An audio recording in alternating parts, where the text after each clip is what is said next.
وہ ایمان پر خاتمہ یا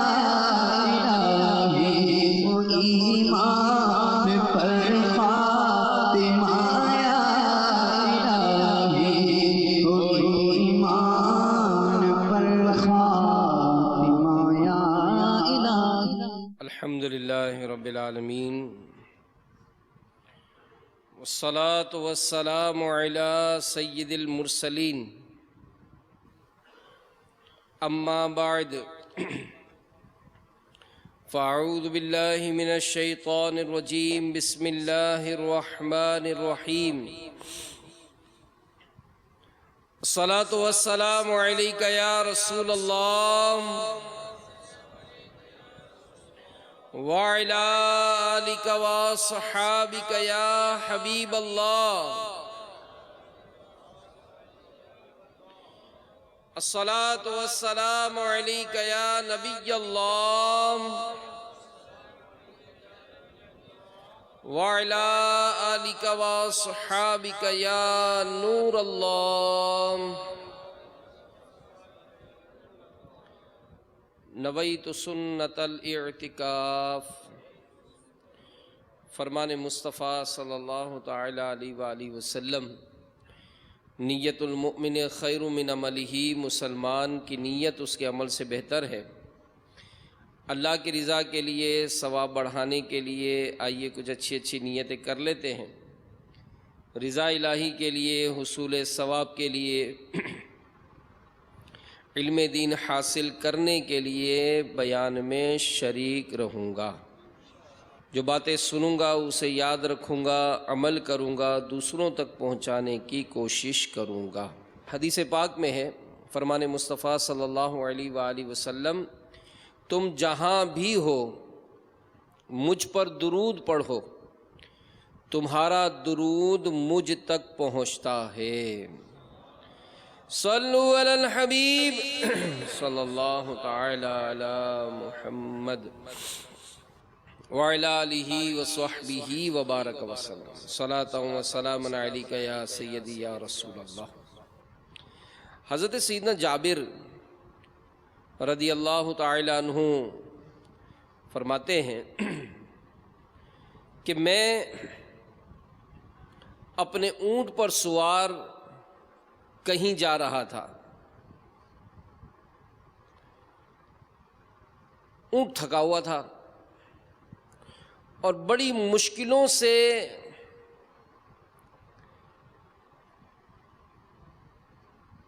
قدم اٹھاتا۔ اتنے میں سرور انبیاء، غریبوں کے ملجا و ماوا، بے کسوں کے حاجت روا میرے پیارے آقا صلی اللہ علیہ وآلہ وسلم میرے پاس سے گزرے۔ اونٹ کو اپنے عصا مبارک سے کچوکا دیا اور دعا فرمائی۔ بس پھر کیا تھا، وہ سست اونٹ نہایت تیز رفتاری سے چلنے لگا۔ اس سے پہلے وہ کبھی اتنا تیز نہ چلا تھا۔ سرکار دو عالم صلی اللہ علیہ وآلہ وسلم نے ارشاد فرمایا کہ اے جابر، یہ اونٹ مجھے بیچ دو۔ تو حضرت جابر رضی اللہ تعالیٰ عنہ عرض کرتے ہیں، یا رسول اللہ صلی اللہ علیہ وآلہ وسلم، میرے ماں باپ آپ پر قربان ہو، میں یہ اونٹ بغیر قیمت کے آپ کی خدمت میں پیش کرتا ہوں۔ تو سرکار صلی اللہ علیہ وآلہ وسلم نے ارشاد فرمایا کہ میں مفت نہیں لیتا، قیمت ادا کروں گا۔ چنانچہ حضرت جابر رضی اللہ تعالی عنہ نے نبی رحمت صلی اللہ علیہ وآلہ وسلم کو وہ اونٹ فروخت کر دیا۔ سرکار علیہ السلام نے حضرت بلال رضی اللہ تعالی عنہ کو حکم دیا کہ جابر کو اس کے اونٹ کی قیمت ادا کر دو۔ جب قیمت ادا ہو چکی تو رحمت دو عالم صلی اللہ علیہ وآلہ وسلم نے ارشاد فرمایا کہ اے جابر، یہ قیمت بھی لے لو اور اپنا اونٹ بھی لے جاؤ۔ یہ قیمت بھی لے لو اور اپنا اونٹ بھی لے جاؤ، جاؤ اللہ تعالیٰ ان دونوں میں تمہیں برکت عطا فرمائے۔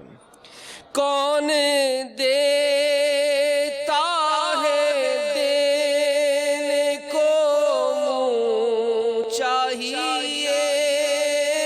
کون دیتا ہے دینے کو منہ چاہیے، دینے والا ہے سچا ہمارا نبی، دینے والا ہے سچا ہمارا نبی، دینے والا ہے سچا ہمارا نبی۔ حضرت عبداللہ حوزنی رحمۃ اللہ تعالیٰ علیہ یہ روایت کرتے ہیں کہ مقام حلب شام میں مؤذن رسول سیدنا بلال رضی اللہ تعالیٰ عنہ سے میری ملاقات ہوئی۔ میں نے ان سے رسول اللہ صلی اللہ علیہ وآلہ وسلم کے خرچ کے بارے میں سوال کیا، تو انہوں نے بتایا کہ سرکار صلی اللہ علیہ وآلہ وسلم کے پاس جو کچھ مال ہوتا اسے خرچ کرنے کی ذمہ داری میری ہوتی تھی۔ بعثت سے وفات شریف تک یہ کام میرے حوالے رہا۔ جب کوئی بے لباس مسلمان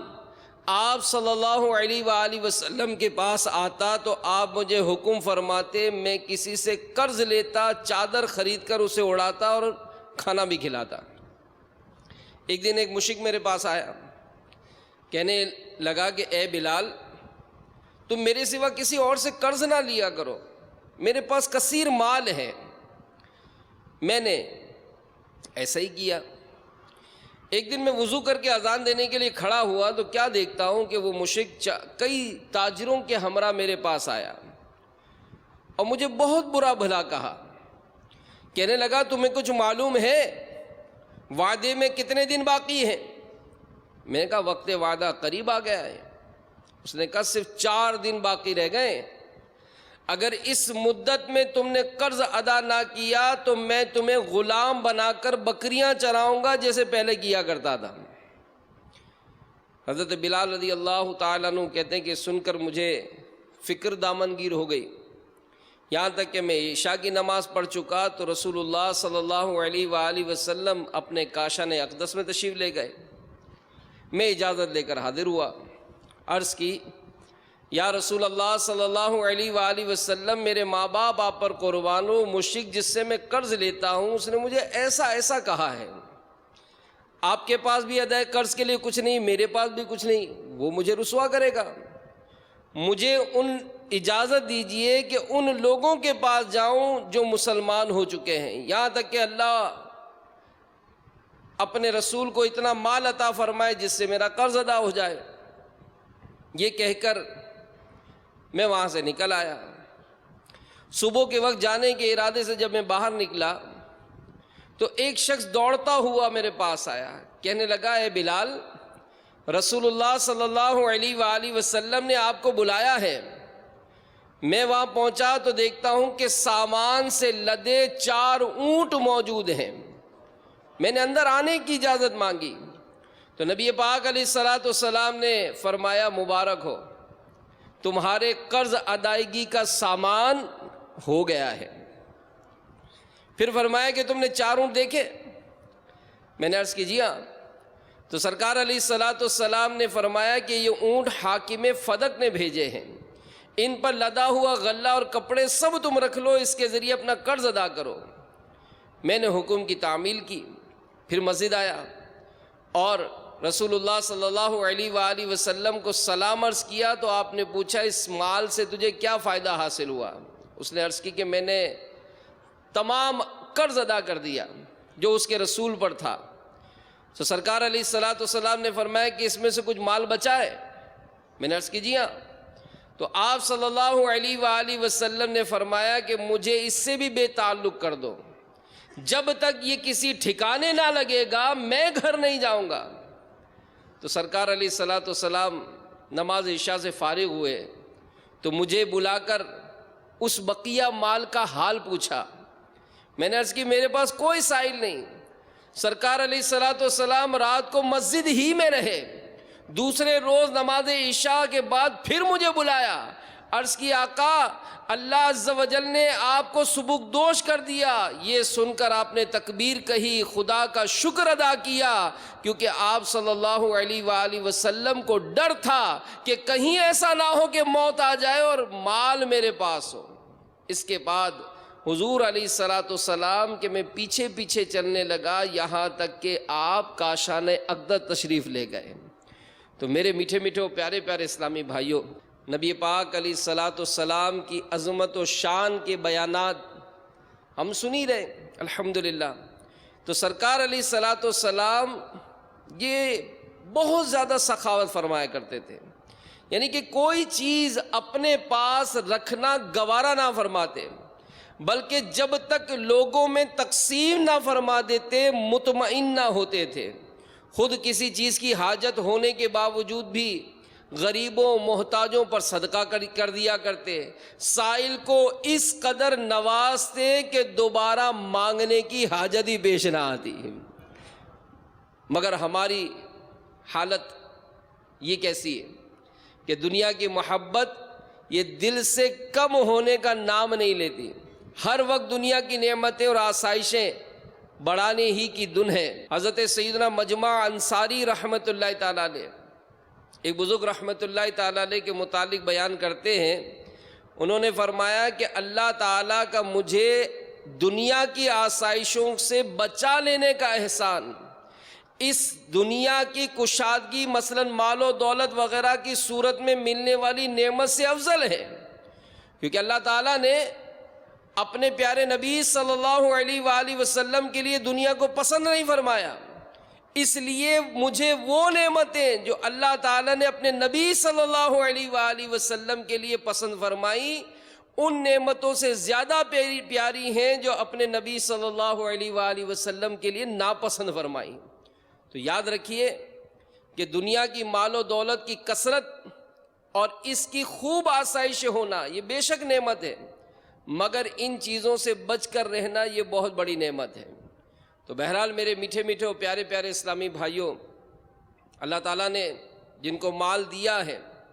ان کو اس کی راہ میں خرچ کرنے کا بھی ذہن ہونا چاہیے کہ نبی پاک علیہ الصلوۃ والسلام یہ بہت زیادہ سخاوت فرمایا کرتے کہ سیدنا انس رضی اللہ تعالیٰ عنہ سے مروی ہے کہ ایک شخص نے نبی کریم صلی اللہ علیہ وآلہ وسلم کی بارگاہ میں حاضر ہو کر سوال کیا، یعنی کچھ مانگا، تو سرکار علیہ الصلوۃ والسلام نے اس کو اتنی بکریاں عطا فرمائیں کہ جن سے دو پہاڑوں کے درمیان کی وسیع و عریض وادی بڑھ گئی۔ واپس لوٹ کر جب وہ شخص اپنے وطن آیا تو اہل وطن سے کہنے لگا کہ وقت ضائع کیے بغیر فوراً اسلام قبول کر لو کہ محمد کریم صلی اللہ علیہ وآلہ وسلم جب کسی کو کوئی چیز عطا فرماتے ہیں تو پھر انہیں فقر و فاقہ کا اندیشہ نہیں رہتا۔ قربان میں ان کی بخشش کے مقصد بھی زبان پر آیا نہیں، بن مانگے دیا اور اتنا دیا، بن مانگے دیا اور اتنا دیا،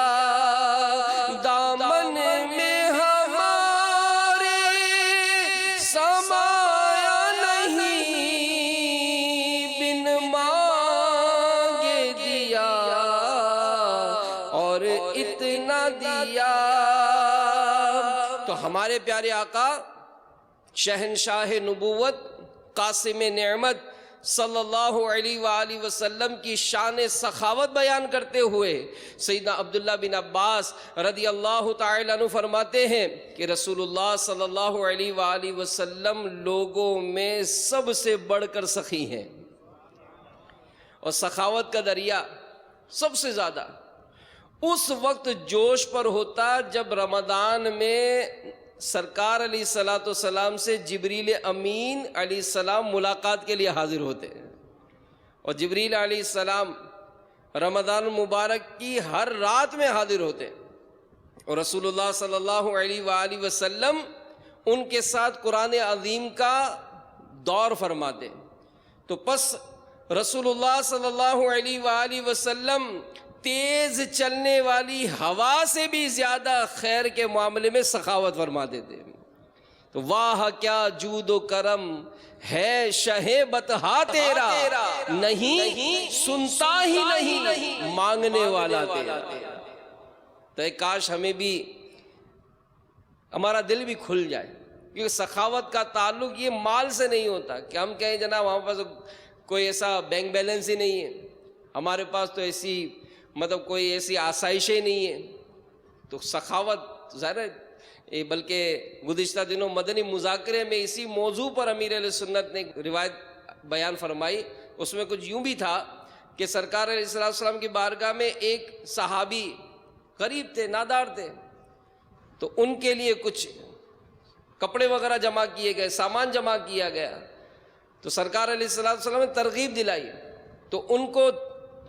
کپڑے دیے گئے۔ سرکار علیہ السلام نے پھر ترغیب دلائی، تو ان کے پاس 2 چادریں ہو گئیں، تو انہوں نے ایک چادر صدقہ کر دی۔ تو صدقہ کرنے سے مال جو ہے وہ کم نہیں ہوتا۔ سیدنا ابو ذر رضی اللہ تعالیٰ عنہ فرماتے ہیں کہ ایک روز میں نبی کریم صلی اللہ علیہ وآلہ وسلم کے ساتھ تھا، جب آپ نے احد پہاڑ کو دیکھا تو فرمایا اگر یہ پہاڑ میرے لیے سونا بن جائے تو میں پسند نہیں کروں گا کہ اس میں سے 1 دینار بھی میرے پاس 3 دن سے زیادہ رہ جائے، سوائے اس دینار کے جسے میں ادائے قرض کے لیے رکھ چھوڑوں۔ تو بہرحال بعض اوقات ایسا بھی ہوتا کہ پیارے پیارے آقا صلی اللہ علیہ وآلہ وسلم کسی سے کوئی چیز خریدتے، قیمت ادا کرنے کے بعد اسی کو عطا فرما دیتے، جیسا کہ ہم نے اونٹ کے بارے میں سنا۔ تو میرے پیارے پیارے آقا صلی اللہ علیہ وآلہ وسلم کی اس پیاری پیاری سنت پر عمل کرنے،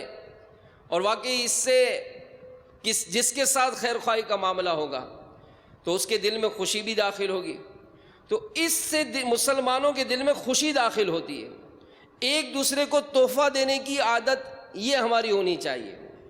کہ تحفہ دینے سے محبت بڑھتی ہے اور عداوت دور ہوتی ہے، جیسا کہ حضرت سیدنا عطا خراسانی رضی اللہ تعالیٰ عنہ سے روایت ہے کہ نبی کریم صلی اللہ علیہ وآلہ وسلم نے ارشاد فرمایا ایک دوسرے کے ساتھ مصافحہ کرو، ہاتھ ملاؤ، اس سے کینہ جاتا رہتا ہے، اور ہدیہ یعنی تحفہ بھیجو، آپس میں محبت ہوگی اور دشمنی جاتی رہے گی۔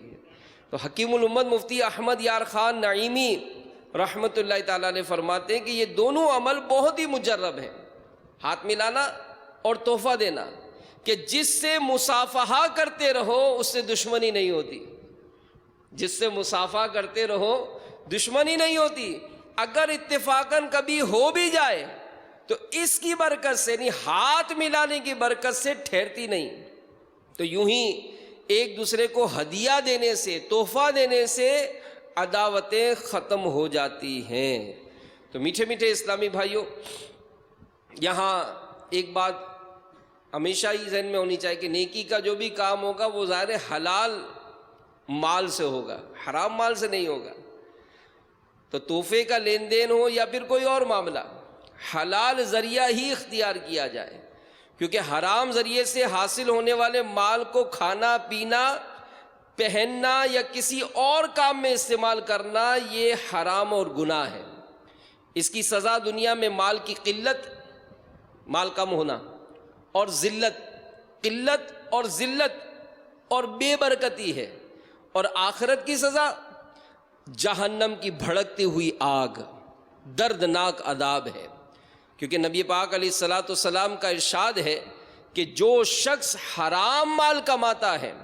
پھر صدقہ کرتا ہے قبول نہیں کیا جائے گا، اس سے خرچ کرے گا اس میں برکت نہیں ہوگی، اور اسے اپنے پیچھے چھوڑے گا تو یہ اس کے لیے دوزخ کا زاد راہ ہوگا۔ تو ہمیں چاہیے کہ جائز طریقے سے کمائیں اور اپنی ضرورت کے علاوہ جو بچتا نظر آئے اسے فضولیات میں برباد کرنے کے بجائے محتاج و غریب مسلمانوں بھائیوں کی مالی مدد کریں، کیونکہ ظاہر مال کی محبت، اس کی ایک بڑی پیاری مثال امیر علیہ سنت نے گزشتہ دنوں دی کہ جیب میں اگر مثال 10 کے 5 نوٹ ہیں، اب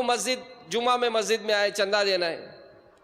یا کوئی راہ چلتے کسی غریب کی مدد کرنے کا ذہن بنتا ہے، تو ان 5 نوٹوں میں جو مریل نوٹ ہوگا نا وہ مسجد کے چندے میں ڈالیں گے۔ حالانکہ ایسا نہیں ہے کہ وہ کڑک نوٹ جو ہے وہ رکھنے سے کوئی 10 کی جگہ 12 روپے کا جائے گا، نہیں،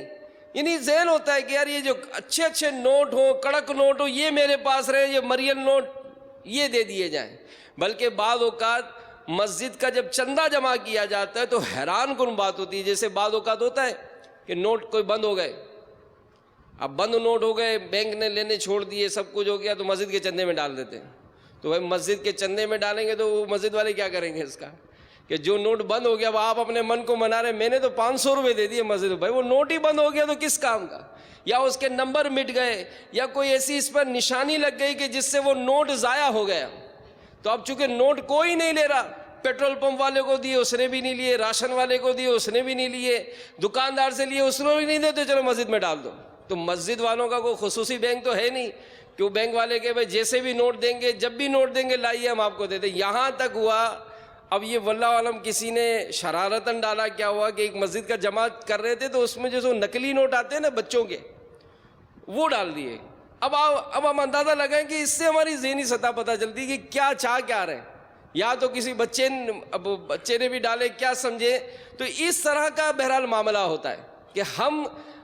اگر خرچ کرنا کی معاملہ بھی آتا ہے، جیسے گھر میں بھی خرچ کرنا ہو، کھانا بھی اگر صدقہ و خیرات کرنا ہو تو وہ بھی جب سارے فریج بھر جائیں گے، بالکل گنجائش نہیں ہوگی، تو پھر قریب یاد آئیں گے کہ چلو یار غریبوں کو دے دیا جائے۔ تو بہرحال میرے میٹھے میٹھے اسلامی بھائیوں، اللہ کی راہ میں مال خرچ کریں گے تو وہ رب عز و جل جو زمین و آسمان اور سارے جہاں کا مالک ہے، خالق ہے، کریم ہے، جواد ہے، رب ہے، ہمارا کرم فرمائے گا اور ہمارے مال کو بڑھائے گا۔ کتنے ہی خوش نصیب مسلمان ایسے ہیں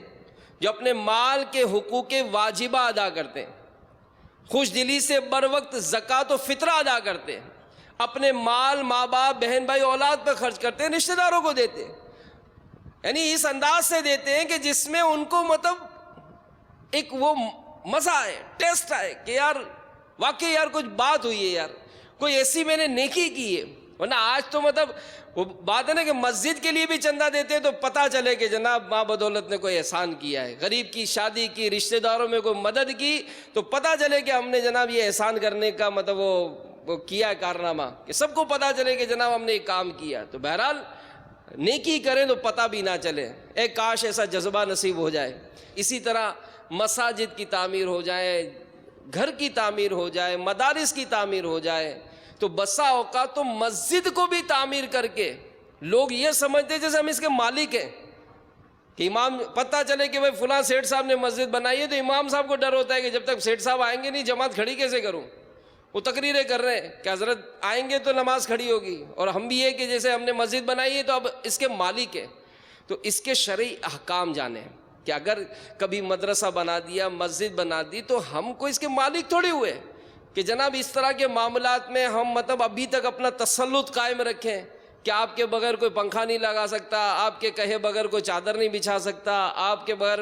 بعض جگہوں کا پتہ چلتا ہے کہ سردیاں ہیں بھائی گیزر نہیں لگا سکتے، کیوں نہیں لگا سکتے؟ وہ فلاں صاحب نے مسجد بنائی ہے نا، وہ کہتے بھائی ہم لوگ گیزر لگائیں گے، ہم لوگ چادر بچھائیں گے، ہم لوگ مطلب قالین بچھائیں گے۔ تو بہرحال میرے میٹھے میٹھے وہ پیارے پیارے اسلامی بھائیوں، اللہ کرے ہمیں وہ جذبہ نصیب ہو جائے کہ ہم اپنے اعز و اقربا کے ایصال ثواب کا کہیں معاملہ آئے تو الحمدللہ دعوت اسلامی مسجدیں بناتی ہے۔ میں تو بلکہ مدنی چینل کے ناظرین کو، یہاں موجود حاضرین کو دعوت پیش کرتا ہوں کہ اپنے مرحومین کے ایصال ثواب کے لیے، بالخصوص والدین اور گھر کے ایسے سرپرست ہوتے ہیں کہ جن کے چھوڑے ہوئے اثاثوں میں ہم رہتے ہیں، جن کے چھوڑے ہوئے کاروبار میں ہم عیش کوشیاں کرتے ہیں، اور سالانہ فاتحہ بھی ان کی یاد نہیں رہتی ہے. ہم کہو ارے یار ان کی تو برسی چلی گئی یار, یہ تو فاتحہ تھا. ارے میرے بھلے مانا ان کی گاڑی میں گھوم رہا ہے سارا دن, ایئر کنڈیشن گاڑی میں, تو جو وہ یاد ہی نہیں آتے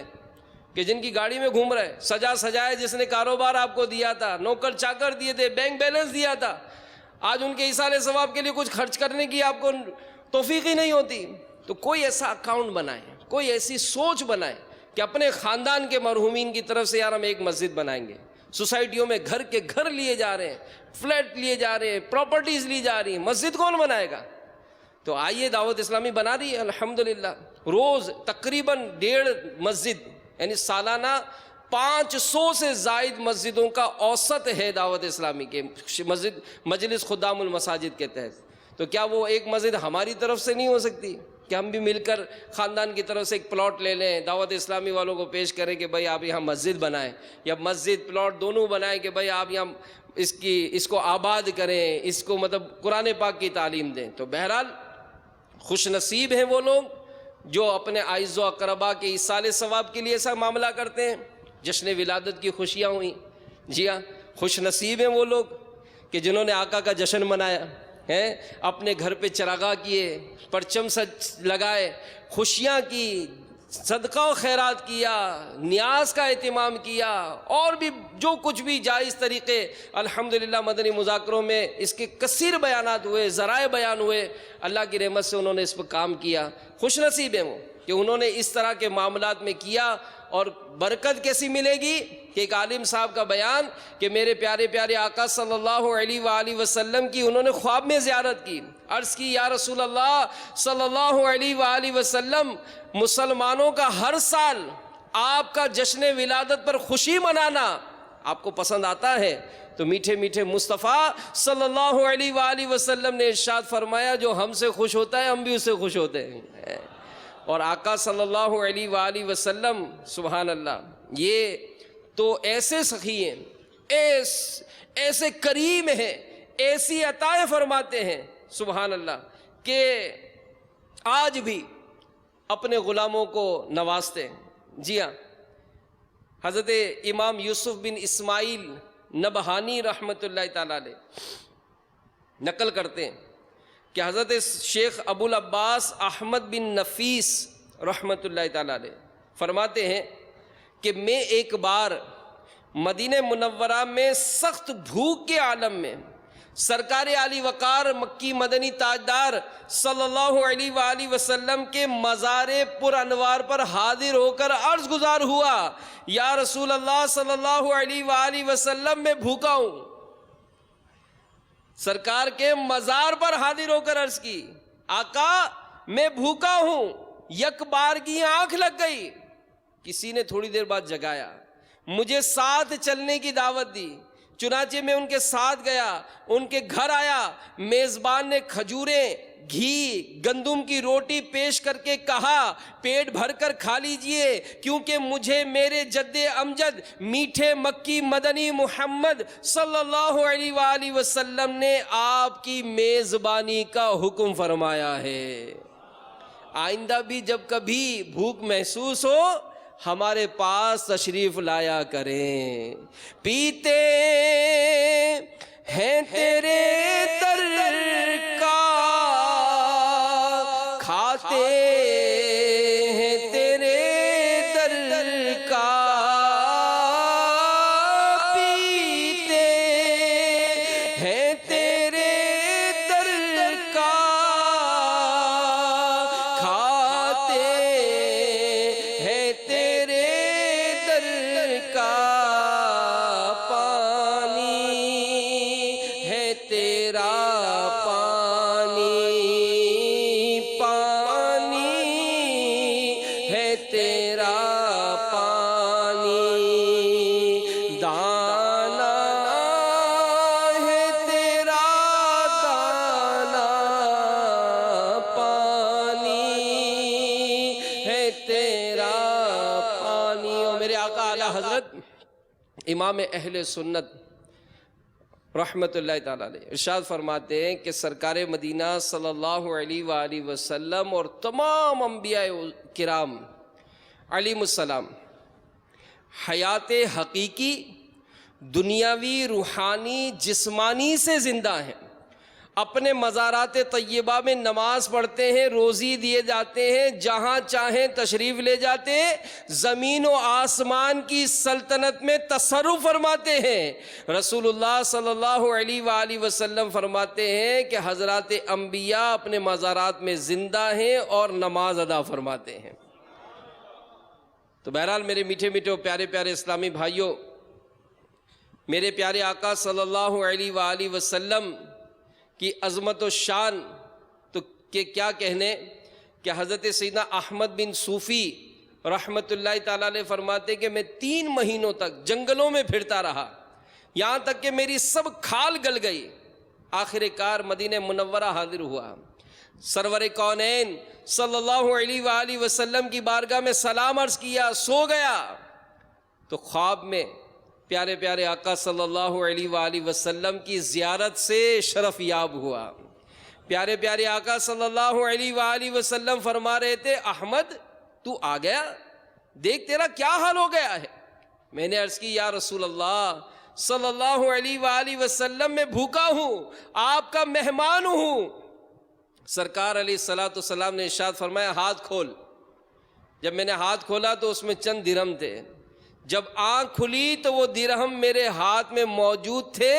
میں نے بازار سے جا کر روٹی اور فالودہ خرید کر کھایا۔ مانگیں گے مانگے جائیں گے، منہ مانگی پائیں گے، سرکار میں نہ لا ہے نہ حاجت اگر کی ہے۔ اللہ تعالیٰ فیضان مصطفیٰ سے ہم سب کو مالا مال فرمائے، ہمارے دلوں سے بخل دور ہو جائے، سخاوت ہمیں بھی نصیب ہو جائے، اور اللہ تعالیٰ مسلمانوں کی خیر خواہی، غم خواری کرنے کی ہم سب کو توفیق عطا فرمائے۔ آمین بجاہ النبی الامین صلی اللہ علیہ وآلہ وسلم۔ ایمان پر